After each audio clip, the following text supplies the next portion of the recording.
Avez-vous déjà vu quelque chose qui vous a fait remettre en question non seulement votre profession, mais aussi votre santé mentale? Quelque chose de si anormal, de si bizarre, que chaque instant de votre corps vous disait « ça ne devrait pas exister », même si personne ne vous croyait, parce que c'est arrivé.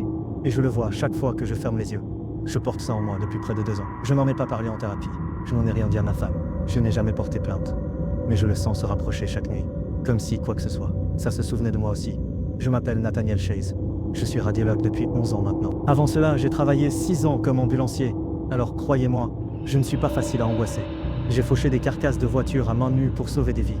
J'ai chargé des enfants ensanglantés dans des hélicoptères pendant que leur mère hurlait derrière moi. J'ai passé des nuits entières, les coudes plongés dans la douleur et le traumatisme d'inconnu. Et j'ai appelé ça juste un autre service. Mais rien, ni les cris, ni le sang, ni ce que j'ai vu dans les ruelles ou sous les néons des urgences ne m'a jamais autant marqué que ce scanner. Et la mission qui a suivi. Tout a commencé au sous-sol de l'hôpital général de Crestfold. C'est là qu'ils gardent les vieilles machines et les patients qui n'ont leur place nulle part ailleurs. Et ça finit. Enfin, je ne suis même pas sûr que ce soit fini. Je croyais que la radiologie était le côté propre de la médecine. Pas de fluide corporel, pas de sirène, juste la vérité, capturée en coupe transversale. Os, tissu, vaisseau, une énigme que l'on pouvait résoudre avec la logique. Mais que faire quand l'image ment? Quand l'image montre quelque chose qui n'est pas là, ou pire, quelque chose qui n'est censé être nulle part. Le scanner est arrivé en retard, un inconnu, suite à un appel aux ambulanciers dont je n'aurais jamais dû entendre parler. J'étais en congé, je n'aurais pas dû être là-bas ce soir-là. Et pourtant, me voilà, toujours hanté, toujours traqué. Je me demande encore si cette chose que nous avons vue au scanner a vraiment quitté ce brancard. Crestfold General était un de ces hôpitaux qui semblaient appartenir à une autre époque. Le genre d'endroit qu'on sent avant même d'en franchir la porte, du désinfectant et de la rouille, de l'air vicié, et quelque chose en dessous qui ne disparaît jamais complètement. L'hôpital se trouve à la périphérie de la ville, à moitié caché derrière un mur d'arbres mourants et d'échafaudages de construction qui est là depuis mon enfance. Tout le monde en ville le sait, mais personne ne choisit jamais d'y aller. Ils finissent là. C'est là que la ville envoie les indésirables, les sans assurance, les sans-papiers, les innommables. Des gens qui disparaissent, après leur sortie, ou peut-être avant. J'ai travaillé à temps partiel, les aidant à passer de l'imagerie analogique à l'archivage numérique. Je passais la plupart de mon temps dans l'aile d'imagerie, niché au sous-sol comme une arrière-pensée. Les plafonds étaient bas et les néons bourdonnaient comme des moustiques. On s'y sentait toujours un peu plus froid que dans le reste de l'hôpital, même en plein juillet. Le service de radiologie était composé d'une équipe réduite. Juste moi, un technicien de nuit nommé Arjun, et une femme âgée nommée Clara qui gérait les plannings et le transfert des données. Clara parlait à peine, à voix basse. Arjun était gentil, trop gentil pour travailler dans un endroit pareil. Il m'a dit un jour qu'il était resté parce qu'il avait fait une promesse à quelqu'un. Il n'a jamais dit à qui. Il y avait une chambre, la chambre B3 qui n'avait aucune signalisation. Il fallait connaître le code du clavier pour entrer. Il ne figurait sur aucun plan public, et quand j'ai interrogé Clara à ce sujet, elle a secoué la tête et m'a dit « Ce n'est pas notre chambre, ma belle. Celle-ci appartient à l'administration. » L'administration, bien sûr, désignait à quelqu'un de plus haut placé. Un endroit inaccessible, le genre de service qui signait les chèques de paie sans jamais mettre les pieds au sous-sol. Je n'ai vu cette chambre qu'une seule fois. La porte était entrouverte, juste assez pour que je puisse apercevoir ce qui ressemblait à une table de patient à l'intérieur, sauf qu'elle n'était pas standard dans un hôpital, trop étroite, trop longue. L'éclairage était mauvais, faible, mais pas jaune, presque ambré comme une lueur de bougie derrière un rideau. J'ai interrogé Arjun à ce sujet une fois, en plaisantant. Tu as déjà scanné des fantômes là-dedans? Il n'a pas ri, il m'a juste regardé une longue seconde, et a dit, on n'ouvre pas cette porte, sauf sur ordre. C'était mon 2e mois à Crestfold. J'aurais dû partir à ce moment-là. Je crois qu'au fond de moi, je savais déjà que cet endroit n'était pas seulement vieux, il était malade, pourri de fond en comble. Mais je ne suis pas parti. Parce que 2 semaines plus tard, on m'a appelé en dehors des heures de bureau pour une affaire qui n'était pas au programme. Et tout a basculé. C'était un jeudi soir. Une pluie battante s'abattait sur les rues. Le genre de celle qui tombe à verse et couvre les sirènes. J'étais censé être en congé, mais Clara m'a appelé juste après minuit. Elle m'a dit que le système avait bugué et qu'un scan est arrivé et nécessitait une gestion manuelle. Elle n'a pas précisé qu'il avait commandé, juste que quelqu'un de l'administration m'avait demandé par mon nom. J'aurais dû poser plus de questions, mais quand on travaille assez longtemps dans des endroits comme Crestfold, on apprend à ne pas tirer. Le patient, si on peut l'appeler ainsi, était déjà sur la table. Il avait l'air, je ne sais même pas comment le décrire, maigre, trop maigre. La peau de ses bras semblait tannée et tendue. Ses yeux étaient fermés, mais quelque chose dans son expression me retournait l'estomac, apaisée, presque souriante, mais pas le genre de sourire qu'on a envie de voir chez quelqu'un d'inconscient. Il n'y avait ni perfusion, ni moniteur, juste 2 ambulanciers debout contre le mur, comme des statues. Sauf que, ils ne portaient pas d'uniforme d'ambulancier. Ils avaient les vestes adéquates, mais pas de patch, pas de nom. L'un d'eux portait de vieilles bottes couvertes de boue séchée, même s'il n'avait pas arrêté de pleuvoir depuis des jours. L'autre regardait droit devant lui, sans cligner des yeux, sans parler. Pas une seule fois. Je me souviens avoir pensé, ce n'est pas comme ça que les gens se tiennent. C'est comme ça qu'ils posent. On a fait le scanner. Tête et poitrine, corps entier. Et c'est là que tout a commencé à dérailler. La machine ne ronronnait pas comme d'habitude. Elle grognait. Un bruit mécanique et grave, comme si elle s'efforçait de lire quelque chose qu'elle ne comprenait pas. L'écran a bugué 2 fois, puis les premières coupes du scanner sont apparues. Et ce que nous avons vu, ce n'était pas humain. Pas tout à fait. Il y avait des os, certes, une colonne vertébrale, un crâne. Mais ils étaient faux. Les proportions n'avaient aucun sens. Des sutures supplémentaires dans les plaques crâniennes. La colonne vertébrale avait trop de vertèbres. Et elles étaient courbées d'une manière qu'aucun être vivant ne devrait avoir. Il y avait des cavités dans la poitrine, où il n'aurait pas dû y en avoir. Et quelque chose à l'intérieur. Quelque chose qui scintillait sur le scanner, comme du métal. Et puis le pire, le visage. Le scanner montrait un visage. Il nous regardait droit dans les yeux, mais pas son visage. Autre chose. Quelque chose d'incrusté dans son crâne. Les yeux grands ouverts, souriant, comme s'il savait qu'il était observé. Et je vous jure, le sourire s'élargit. Sur le scanner, je me suis éloigné de la console, les mains tremblantes. Arjun est devenu blanc comme un lin. Les lumières ont clignoté. L'appareil a gémi. Et puis tout est devenu noir. Panne de courant. Seuls les feux de secours. Quand ils se sont rallumés, le lit était vide. La salle d'examen aussi. Le patient, disparu. Aucune trace. Aucun journal. Rien. Et les 2 ambulanciers. Ils n'ont pas bougé. Ils n'ont pas bougé. Ils n'étaient pas là quand nous avons vérifié les caméras du couloir. Il n'y avait aucune image. Rien du tout. Le lendemain, j'ai demandé à Clara ce qui s'était passé. Elle m'a regardé et a murmuré. Il n'y a pas eu de scanner la nuit dernière. Nathaniel, tu as dû en rêver. Mais Arjun s'en souvenait. Je le voyais dans ses yeux. Nous nous en souvenions tous les deux. Et quelque chose d'autre se souvenait de nous. Je n'ai pas dormi de la nuit. Chaque fois que je fermais les yeux, je voyais cette chose. Ce visage, incrusté dans le scanner. Comme si elle avait poussé à l'intérieur du crâne de l'homme. Comme si elle attendait.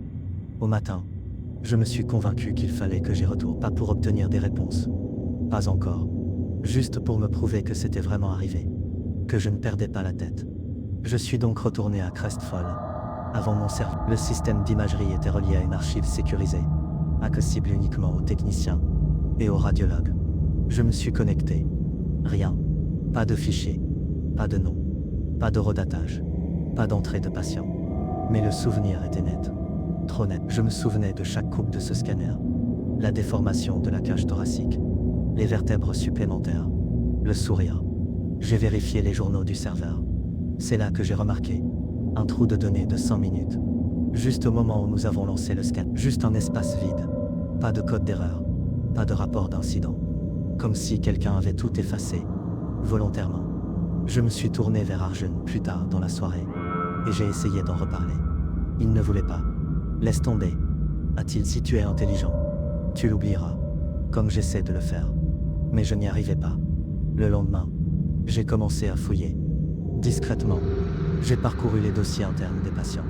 Pas les dossiers officiels, mais les archives de maintenant. Parfois, le système de l'hôpital enregistrait le poids du brancard, les signaux des badges RFID, les contrôles environnementaux, des petits détails que personne ne vérifiait. Et voilà, un identifiant de brancard a été enregistré à l'entrée de la salle d'examen. Pas de sortie, pas de nom, mais c'était bien là. J'ai récupéré les données environnementales. C'est là que j'ai vu la hausse de température, puis sa chute brutale, à 0. Je ne savais pas quoi faire de ça. J'ai donc vérifié les enregistrements de sécurité.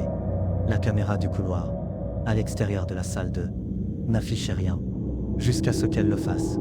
À 12h46, pendant exactement 2 secondes, l'image est devenue statique, et au milieu de cette distorsion, une silhouette, immobile, face à la caméra. Ce n'était pas le patient. Ce n'était personne. La silhouette était trop grande. Les bras trop longs. La tête penchée. Comme si elle écoutait. Puis disparaît. J'ai pris une photo de cette image parasite. Et je l'ai enregistrée. Je ne savais même pas pourquoi sur le moment. Juste par instinct. Je suis allé voir Clara. Je lui ai redemandé des nouvelles de cet appel. Du scanner. Cette fois, elle n'a pas ni. Elle a juste soupiré. Et m'a dit, vous devriez parler au docteur Edgrave. Qui est-ce? Et se demander. Il était chef du service de radiologie avant la fermeture du service en 2015. A-t-elle dit? Il a dit. Il y avait quelque chose aussi. Après ça, il a arrêté de travailler. Il a pris une retraite anticipée. Il a déménagé dans le nord de l'État. Personne ne parle de lui. Son nom ne figurait pas dans l'annuaire du personnel. Mais je l'ai trouvé. Arthur Edgrave. Et dans l'un des dossiers archivés. Sous son nom. si profondément enfoui qu'il m'a fallu des heures pour le déchiffrer, se trouvait un dossier intitulé simplement Echo. À l'intérieur se trouvaient des dizaines de scanners, tous corrompus, tous horodatés de la même façon, entre minuit et 3 heures du matin. Chacun présentait des anomalies, chacun avait le même visage intégré, parfois souriant, parfois non, et dans chaque scanner, il regardait droit dans la caméra. Je ne sais pas à quoi je m'attendais dans le dossier de Redgrave. Une explication rationnelle, peut-être. Les délires d'un médecin déshonoré. Des scanners, mal interprétés provenant d'une machine défectueuse. N'importe quoi qui me permettrait de ranger ce truc dans une boîte, de l'étiqueter erreur humaine, et de m'en aller. Mais ce n'est pas ce que j'ai trouvé. Le dossier était rempli de cochons, des dizaines de fichiers de scanners, tout daté de 2012 à 2015, les dernières années avant la mise hors service de l'aile d'imagerie du sous-sol. Et dans chaque fichier, le même schéma, un scanner qui semblait normal à première vue. Et puis, il était là, cette chose, pas dans toutes les coupes, pas systématiquement, mais enfoui au plus profond des images tissulaires, toujours dans la section crânienne, toujours faible mais indubitable si l'on savait quoi chercher. Un sourire, l'idée Dieu là où il ne devrait pas y en avoir, parfois inversé, parfois déformé, mais toujours tourné vers l'avant, comme s'il avait appris à se cacher, comme s'il savait quand il était observé. J'ai chargé les images sur mon poste de travail, l'une après l'autre, et à chaque fois je l'ai senti, comme si l'air changeait, comme si l'hôpital devenait un peu plus silencieux. J'ai commencé à entendre des choses, des murmures, comme des chuchotements hors de portée. Les bouches d'aération graissaient à intervalles irréguliers. Les lumières ne clignotaient que dans mon coin du laboratoire. Le pire, c'est que j'ai commencé à rêver. Ça commençait toujours comme ça. Je suis dans la salle de scanner, seul. La table est vide. Puis, une silhouette. Il s'abaisse, lentement sur lui, comme si la gravité fonctionnait différemment. Je lève les yeux vers l'écran, et le scanner est déjà en cours. Mais au lieu d'os ou de muscles, l'écran me montre, allongé sur la table, et quelque chose en moi, souriant. Je me réveillais en sueur, le souffle coupé, comme si quelqu'un avait mis sa main sur ma poitrine. J'avais besoin d'aide, quelqu'un qui avait vu ce que j'avais vu. J'ai donc contacté Redgrave. Il n'a pas répondu à mon premier email, ni au deuxième. À la troisième tentative, j'ai joint l'un des scans corrompus que j'avais récupérés. Je n'ai pas inclus de message, juste l'image. Il a répondu moins d'une heure plus tard. Objet stop. Message. N'ouvrez plus ces images. Ne les examinez plus après minuit. Et ne lui faites jamais savoir que vous les regardez. Supprimez le scan. Gravez le disque. Et si vous êtes malin, quittez Crestfall. Je l'ai appelé. Il n'a pas décroché. Mais son message vocal était révélateur. Il semblait fragile, nerveux. Loin de l'homme sûr de lui et brillant dont le nom ornait encore les vieilles revues médicales des archives. Son message ne tenait que sur 9 mots. Ne les laissez pas vous dire que ce n'est qu'un scan. Après cela, il est resté silencieux. Je n'ai pas supprimé le scan. En fait, j'ai cherché plus en profondeur. J'ai fouillé dans les rapports d'incidents de l'hôpital de cette époque. C'est là que j'ai trouvé le nom, Isaiah Cross. Un patient a été examiné en 2015, exactement une semaine avant la fermeture du service d'imagerie. Son dossier était sous scellé, mais j'ai trouvé un renvoi dans une déposition. Cross contre Crestfall Medical Authority. L'affaire n'a jamais été portée devant les tribunaux. Elle a été réglée à huis clos. Les notes étaient vagues. Détresse émotionnelle, hallucination post-intervention, perte de stabilité cognitive. Mais j'ai ensuite trouvé quelque chose enfoui dans le vieux bulletin de l'hôpital. Juste un paragraphe de présentation, presque une réflexion après coup. Crestfall pleure la perte du docteur Amanda Lee, décédée dans des circonstances tragiques au service de radiologie vendredi dernier. On se souviendra d'elle pour sa compassion, son intelligence et son engagement envers les patients. C'était le jour même où Cross a été examiné, et le jour même où tous les appareils ont été mis hors service. Pas de rapport d'autopsie, pas de nécrologie dans les journaux municipaux, rien. Elle a juste disparu. Il y avait quelque chose dans ces scanners, quelque chose qui n'apparaissait pas comme ça, qui y entrait, par la machine, par l'écran. Je l'ignorais, pas encore, mais je savais une chose, ce n'était pas terminé. C'était toujours là. Et l'observe. Je pensais avoir trouvé le cœur du problème avec le dossier de Redgrave. Je croyais que le schéma était clair. Scanner corrompu, patient disparu, vie ruinée. Mais ce n'était qu'une partie du problème. Je suivais la mauvaise piste. Je poursuivais des ombres sur des disques durs alors que la véritable histoire se déroulait encore autour de moi. Juste sous mon nez. La piste s'est inversée le jour où un nouveau patient est arrivé. Un cas ordinaire. Du moins je le crois. Un homme âgé, suspecté d'AVC, amené par les ambulanciers. Il s'appelait Len Martin. Aucun proche dans le dossier. Ils l'ont affecté à la chambre 3, un étage au-dessus de l'aile d'imagerie. Il ne parlait pas. Il fixait simplement le plafond, les yeux écarquillés, sensible. Même lorsque nous l'avons déplacé, scanné, parlé, il n'a rien dit. Aucun signe d'hémorragie sur les scanners. Mais quelque chose clochait. Quand j'ai consulté les résultats de son scanner, mon sang s'est glacé. C'était de nouveau là. La même distorsion. Pas dans le crâne cette fois, mais dans la cage thoracique. Une forme sombre, circulaire, superposée d'une manière qui ne correspondait à aucune anatomie connue. Pas une tumeur, pas une tumeur, pas une excroissance. Quelque chose, enroulé et encastré. C'était subtil, mais une fois vu, impossible de ne plus le voir. J'ai signalé le scanner. J'ai alerté la neurologie. Ils ont ignoré l'incident. Artefact, ont-ils dit. Erreur de compression. Ces vieux appareils ont parfois des problèmes. Ils ont demandé un nouveau scan. Je l'ai refait moi-même. Même résultat. Cette fois, j'ai remarqué autre chose. Dès que l'appareil s'est mis en marche, les doigts de Merton ont commencé à trembler, rythmiquement, comme s'il tapait sur un métronome interne. Il n'a pas cligné des yeux, il n'a pas respiré profondément, mais son corps a réagi. Au scanner, pas au bruit, pas aux proies, à ce qu'il captait. Et puis il a parlé. Une phrase, juste au moment où le scanner se terminait. Je n'étais pas censé revenir. Il l'a dit sans embâche, sans émotion, sans inflexion, comme si c'était un simple fait, comme annonçait la météo. Je me suis figé. Monsieur Merton, ai-je demandé, mais il n'a pas répondu. Il n'a même pas bougé. Ses yeux étaient à nouveau vitreux, comme si les mots ne venaient pas de lui. J'ai demandé une évaluation psychologique. Les heures ont passé. Les infirmières m'ont dit qu'il était redevenu silencieux. Il ne voulait plus manger, ne voulait plus dormir. Il fixait le coin de la pièce. À 3h17, le détecteur de mouvement de la chambre 3 s'est déclenché. À l'arrivée du personnel, il avait disparu. Pas de fenêtre ouverte, aucun visiteur enregistré, aucune vidéo, tout simplement disparu. J'ai visionné la vidéo de sécurité. Juste du bruit parasite, pendant 11 secondes, comme avant. Mais cette fois, le bruit parasite était sonore. Je l'ai isolé, j'ai amplifié le son. Il y avait un murmure, faible, superposé, comme des voix lointaines, qui se chevauchent. Je l'ai écouté en boucle, ralentissant à chaque fois. Finalement, une phrase m'est venue à l'esprit. Il a ouvert la porte trop grand. Cette phrase m'a glacé le sang, car dans mes rêves, ce qui empirait sans cesse, j'avais aussi commencé à voir une porte massive verrouillée, enfoncée dans la chair et les os, sans gonds, juste de profondes marques de griffes sur les bords. Et derrière, quelque chose qui respire. C'est là que j'ai compris. J'avais tort de penser que c'était à cause des scanners. Les scanners n'étaient que le reflet, pas la source. Et quelque chose s'était introduit. Et peut-être qu'Ellis Merton n'était pas le premier hôte, juste le plus récent. J'ai commencé à suivre d'autres cas anormaux. Des patients avec des heures manquantes, des sorties inexpliquées, des incohérences dans les dossiers. Une chose revenait sans cesse. Ils sont tous passés par la chambre 3. Sauf que, la chambre 3 n'existait pas sur le plan de l'hôpital. J'ai vérifié auprès des services. Il n'y a pas de chambre 3, ont-ils dit.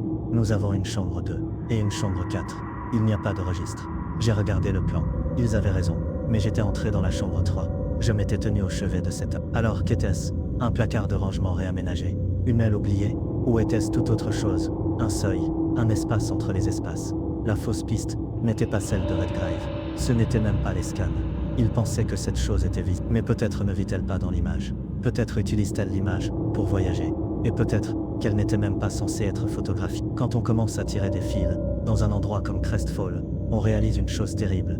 Il n'y a pas de fil à couper ici, parce que quelqu'un les coupe avant que quiconque puisse tirer. Je voulais des preuves. Il me fallait quelque chose de concret.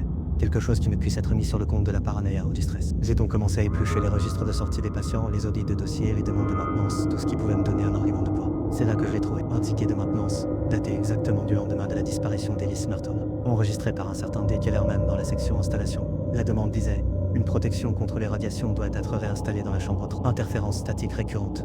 Fréquence audible inférieure à 22 Hz détectée pendant l'activité du scanner. Le personnel se plaint de nausées, de vertiges et de voix. 3 éléments ressortaient. Premièrement, la chambre 3B. Cette chambre n'existe sur aucun plan, pas officiellement. Deuxièmement, D. Kellerman était mort. Je me souvenais de son nom, il y a 2 ans. Il est mort lors d'un code bleu, en plein cœur de l'unité de soins intensifs. J'étais de garde la nuit où ils ont essayé de le réanimer. Dans quelle chambre est-il mort? Chambre 4, le même espace maudit qu'ils avaient verrouillé après 3 morts inexpliquées. Il n'a jamais été rouvert. Troisièmement, et c'est ce qui m'a retourné au plus profond de moi. Le badge de Kellerman avait été désactivé le jour de sa mort. Et pourtant, il avait servi à soumettre le ticket, depuis un terminal interne. C'est impossible, à moins que quelqu'un d'autre n'ait utilisé ses identifiants, ou quelque chose du genre. J'ai rapporté l'anomalie à Arjun ce soir-là. Je lui ai montré la demande. Son visage s'est vidé de ses couleurs. Ce n'est pas possible, a-t-il dit. Kellerman, c'est lui qui entendait les tapotements. Cela m'a figé net. Quel tapotement? Arjun semblait regretter d'avoir dit quoi que ce soit. Il se pencha et baissa la voix. Avant de mourir, il m'a parlé de ce bruit. Il a dit qu'il venait toujours de derrière la paroi du scanner, comme quelqu'un qui frappe lentement. Mais quand on a vérifié l'appareil, rien. Pas de rongeur, pas de pièces détachées, pas de défaut de câblage. Il a dit que ça n'a commencé qu'après qu'on a scanné un inconnu que l'administration a redirigé ici. Le dernier. Ils ne l'ont jamais admis. Tu t'en souviens? J'ai hoché la tête. Je m'en souvenais.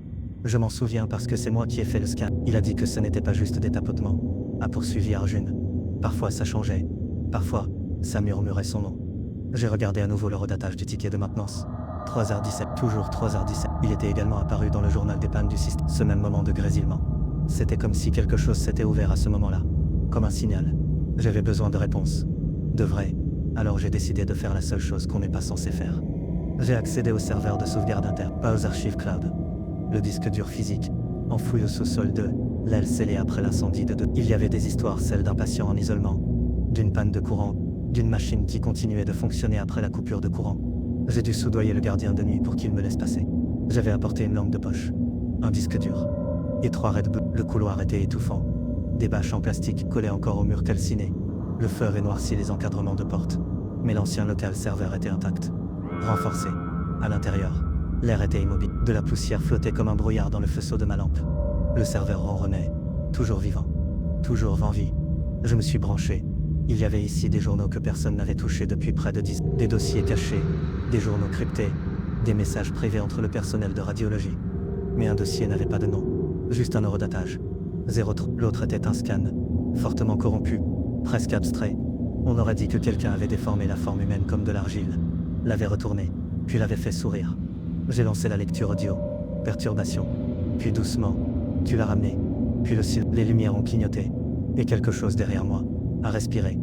Je me suis retourné, rien, mais je jure avoir vu la poussière se détacher, comme si quelqu'un venait de s'éloigner. Quand j'ai vérifié la caméra du couloir plus tard, il n'y avait aucune image. La caméra avait été désactivée à 3h17 du matin.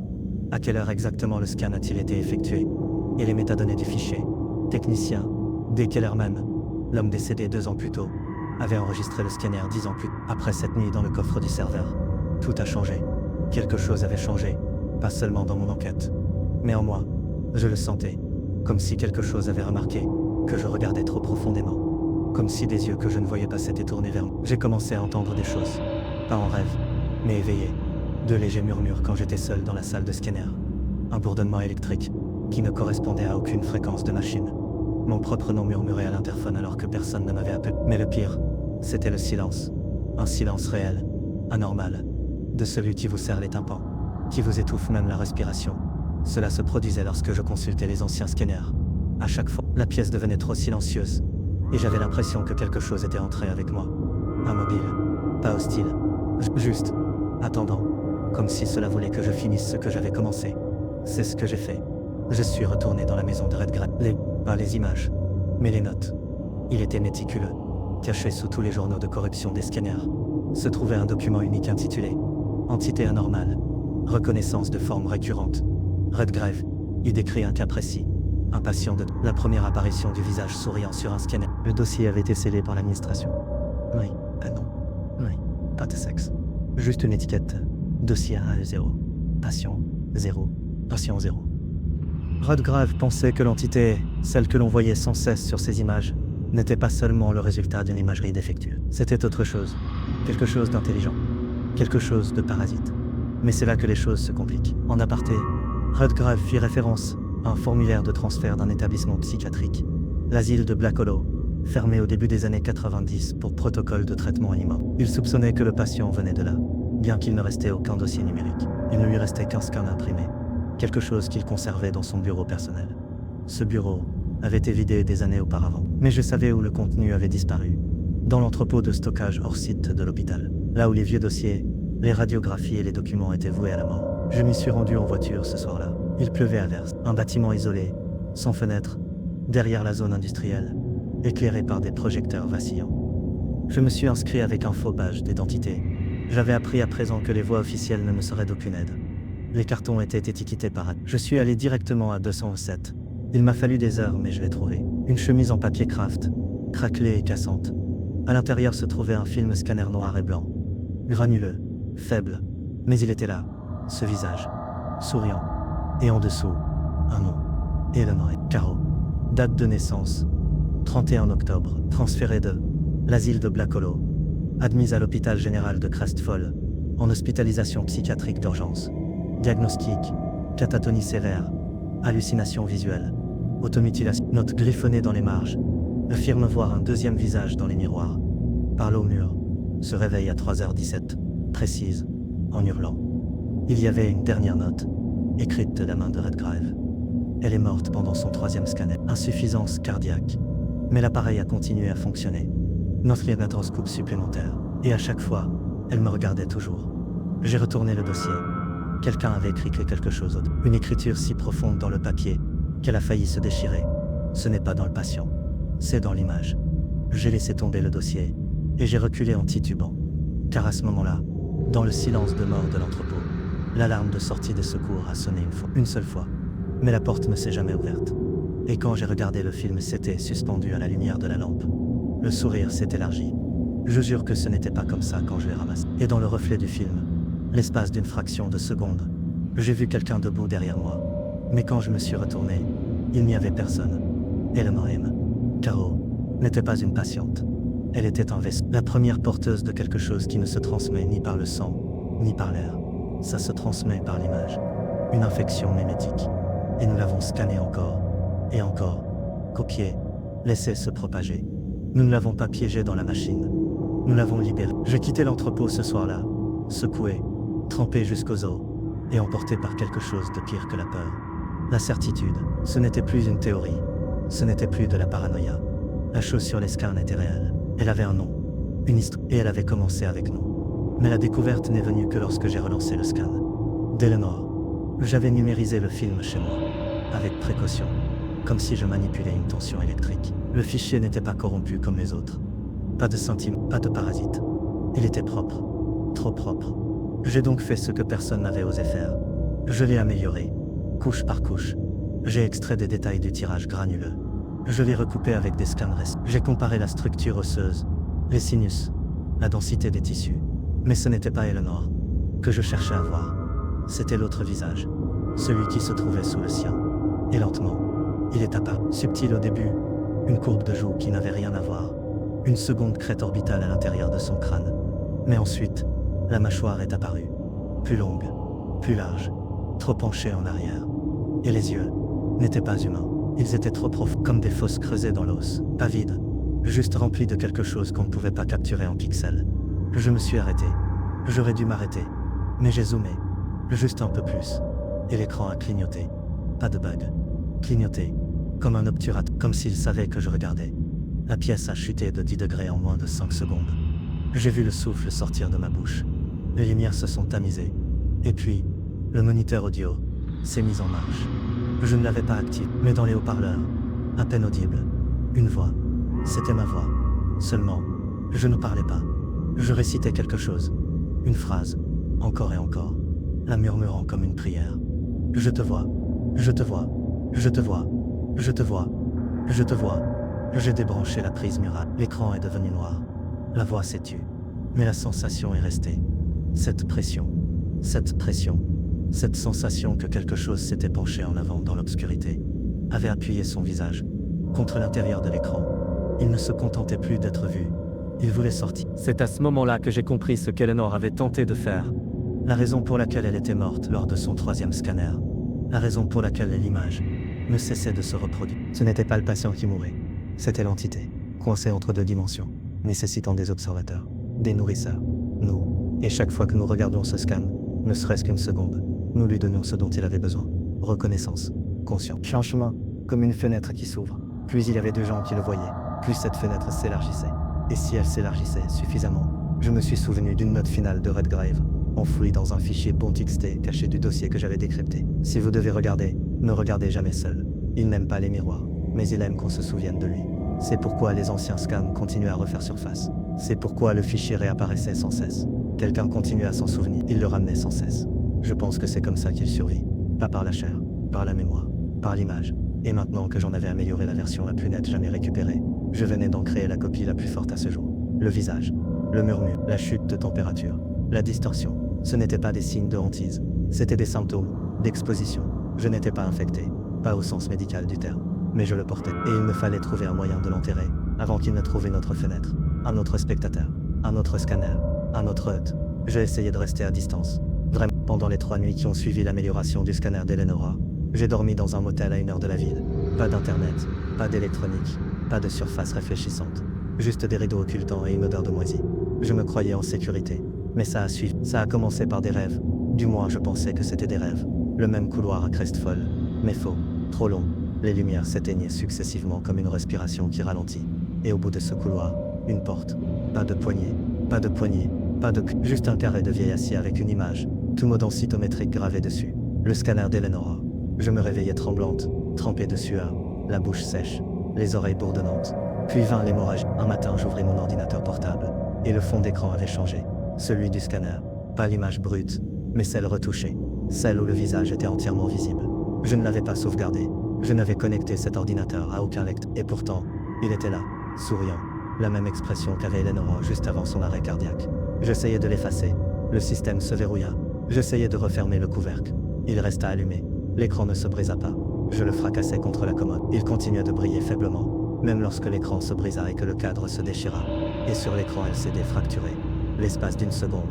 Je vis mon visage, pas tel qu'il est maintenant, mais malade, creux, enfoncé, comme si la chose avait déjà commencé à me copier. C'est à ce moment-là que je compris. Ce n'était pas juste un motif ou une hantise. C'était une réplique. Le scan était une graine. Il prit racine dès que quelqu'un le vit. Et je l'avais arrosé d'attention, de curiosité. Je l'avais aidé à grandir. Je devais détruire l'origine. Je retournai directement à l'hôpital général de Crestfall. L'hôpital était en rénovation, dans le cadre d'une longue gentrification. Mais l'aile du sous-sol, le service d'imagerie, était toujours intact, toujours scellé. Je m'introduisis par effraction avec mon vieux badge. L'air était vicié, sec, mais ce n'est pas ce qui me fit arrêter. Les murs suintaient, de la condensation dégoulinait sur la peinture écaillée, comme si le bâtiment lui-même était anxieux. Je tournai au coin de la rue, en direction de la salle 2, l'endroit où j'avais scanné le John Doe pour la première fois. Là où je l'avais vu pour la première fois, la porte était ouverte. Les lumières étaient déjà allumées. Et à l'intérieur, la table n'était plus. Il y avait une silhouette. Pas un corps. Une silhouette, formée d'ombre et de scintillements comme si des parasites de télévision avaient pris des membres. Elle se tenait à côté de l'appareil de tomodensitométrie, sans le toucher, mais l'observait comme si elle admirait son propre reflet. Et puis elle se tourna vers moi. Il n'y avait pas de visage. Juste l'esquisse d'un visage. Il ne bougeait pas comme une personne. Il tressautait, tremblait, comme s'il était redessiné image par image, luttant pour rester cohérent. Et puis l'appareil s'alluma tout seul. Le scanner s'alluma. L'écran s'initialisa. Pas de nom, pas de carte patient. Juste un message. Scan en cours. Spectateur. 1-1. Je n'étais plus le technicien. J'étais le patient. L'appareil ronronnait. Le plateau s'étendait vers moi. Mon corps ne bougeait plus. Je me sentais avancer, malgré moi. Quelque chose m'attirait. Quelque chose derrière les yeux. Comme un rêve, où vos membres ne vous appartiennent pas. Je me suis arrêté juste avant le plateau. L'air s'est épaissi. Et puis, je l'ai entendu. Des murs, des haut-parleurs, du scanner lui-même. Ma propre voix. De nouveau, seulement plus lente, plus déformée. Je vous vois, je vous vois, je vous vois. Crac. Les lumières se brisèrent. L'appareil s'éteignit au milieu d'une phrase. La silhouette avait disparu. Et le seul son qui restait était mon propre rythme cardiaque. Trop rapide, trop fort. Puis quelque chose heurta le mur derrière moi. Une empreinte de main. Mouillée, tachée, à l'envers, appliquée de l'autre côté de la cloison sèche. Je n'ai pas réfléchi. Je cours dans le couloir, en haut des escaliers, dans la ville détrempée, et je ne me suis arrêté qu'une fois de retour à ma voiture et après avoir verrouillé les portes. Mais quand j'ai regardé dans la rue, rétroviseur, il n'y avait aucun reflet, pas le mien.